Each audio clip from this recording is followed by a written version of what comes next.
रात का खाना तैयार करके मैं फारिग हुई तो बावर्ची खाने से निकलते हुए मेरी नज़र दीवार पर लगी घड़ी पर पड़ी। अलिफाफ इतनी देर हो गई। मैंने जल्दी से सामने सोफे पर पड़ी चादर अलिफाटे कर ओढ़ी और घर की चाबी पर्स में डालकर घर से निकल गई। रास्ते में ही मगरिब की अजान शुरू हो चुकी थी। बच्चे कहेंगे आज मम्मा हमें ट्यूशन से लेना ही भूल गई, मैं सोचती हुई तेज तेज कदमों से उनके ट्यूशन सेंटर की जानिब बढ़ गई। मम्मा आपने इतनी देर लगा दी। 7 साला रेहान शिकायती नजरों से मुझे देखते हुए बोला, जबकि 6 साला अनम भी मुंह फुलाए चल रही थी। मुझे इसका मुंह देखकर बेसाख्ता हंसी आ गई। अच्छा सॉरी बाबा, आइंदा ख्याल रखूंगी, ऐसी गलती दोबारा नहीं होगी। हम तब मानेंगे आपकी बात जब आप हमें हफ्ते को नानों के घर रहने देगी। अनम रेहान की शर्त पर मैंने हंसकर हामी भर ली। जल्दी चलो, तुम लोगों के बाबा भी घर आने वाले होंगे। मैं दोनों का हाथ पकड़कर सामने वाली गली में दाखिल हो गई। ये रास्ता शॉर्टकट था, उधर से जल्दी घर आ जाता था। वैसे तो मैं रोड से ही जाती थी, ज्यादातर इस गली से गुजरते हुए कतराती थी। अलिफाफ मम्मा ये कितना डरावना घर है, इसको देखकर डर लग रहा है। रेहान हाउस नंबर 450 को देखते हुए बोला, जो बिल्कुल अंधेरे में डूबा हुआ था। अजीब वहशत बरस रही थी इसकी बात पर। मैं दोनों बच्चों को लेकर जल्दी से आगे बढ़ गई। रात काम से फारिग होकर बिस्तर पर लेटी तो बेसाख्ता नजरों के सामने वो घर आ गया। इस घर से मेरा माजी जड़ा हुआ था। मैं आहिस्ता आहिस्ता अपने बीते माजी को सोचने लगी।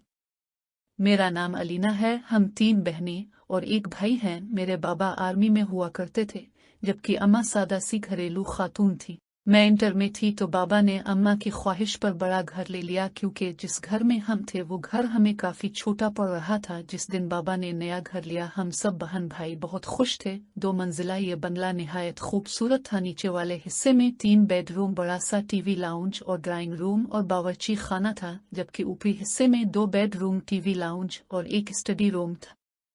छोटा सा बागीचा था जिसमें नीम और बीर के दरख्त लगे थे और कार पोर्च इतना था कि एक गाड़ी खड़ी हो जाए। मेरी बड़ी बहन मेहरीन जो मुझसे 2 साल बड़ी थी, और फिर इससे छोटी सना जो 1 साल बड़ी थी, फिर मैं थी, और सबसे छोटा हमारा भाई जो इस वक्त 7वीं जमात में था। हम तीनों बहनों ने ऊपर वाले बेडरूम लिए, जबकि नीचे हारिस अम्मा बाबा के साथ रहता था। हम तीनों बहनें चूंकि काफी डरपोक हैं तो हम एक साथ एक बेडरूम में सोती थी। जिस दिन हम शिफ्ट हुए इस दिन काफी थकन हो गई थी। रात गए तक सामान वगैरह समेट कर फारिग हुए। बाकी का काम अब कल कर लेना, अब जाओ तुम लोग भी सो जाओ। खाने से फारिग हुए तो अम्मी बोले तो हम तीनों बहनें ऊपर आकर लेट गई। थकन इस कदर थी कि लेटते ही नींद आ गई। अभी सोए ज्यादा देर नहीं हुई थी कि मुझे नींद में ऐसा लगा कि कोई बाहर दरवाजा बजा रहा है। मैंने अलिफाटे कर दरवाजा खोला तो सामने काली बली खड़ी मुझे घूर रही थी। इसको देखकर मेरी बेसाख्ता चीख निकल गई। मेरी चीख पर मेरी बहनें घबरा कर अलिफाटे गई। क्या हो गया, सब खैर तो है? मेहरीन ने मेरे पास आकर पूछा। तुम बली से डर गई? उसने हैरत से बली को देखते हुए कहा, और मैं शर्मिंदा होकर वापस बिस्तर पर आकर लेट गई।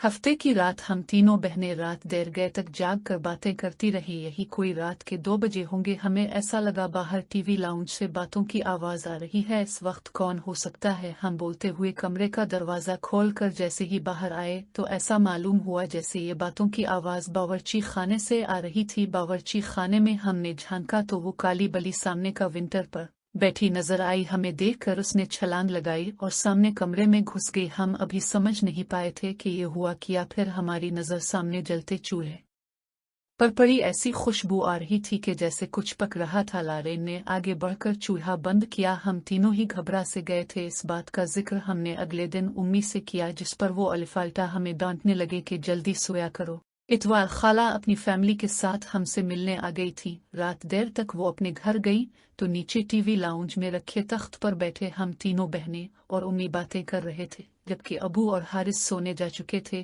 कि उम्मी की नजर लाउंज से जाती सीढ़ियों पर पड़ी। अरे अलीना बेटा, ऊपर देखो, कोई बच्चा रह गया। खाला के छोटे छोटे बच्चे थे, काफी शरारती से। उम्मी को लगा कि कोई बच्चा ऊपर ना रह गया हो। उम्मी की बात पर हमारी नजर भी ऊपर की जानिब जाती। सीढ़ियों पर अलिफाटे तो दीवार पर छोटे बच्चे का साया नजर आया। मैंने अलिफाटे कर ऊपर जाकर देखने लगी, मगर वहां कोई भी नहीं था, जिस पर मैं खौफजदा होकर तेजी से नीचे आ गई। जब मैंने उम्मी को बताया कि ऊपर तो कोई भी नहीं तो उम्मी भी चुप सी हो गई।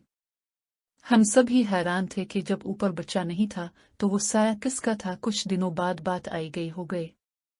हम सब घर वालों को कजिन की शादी में इस्लामाबाद जाना था। 2 हफ्तों बाद हम वापस जब घर आए तो बड़ी अजीब हैरत हुई। पूरा घर शीशे की मानिंद चमक रहा था। ऐसा लग रहा था कि रोज घर की सफाई होती रही हो। हमें ये सब देखकर बड़ी हैरानी हो रही थी। बल्कि हारिस बोला, ऐसा लगता है रोज काम वाली आकर काम करके जाती थी।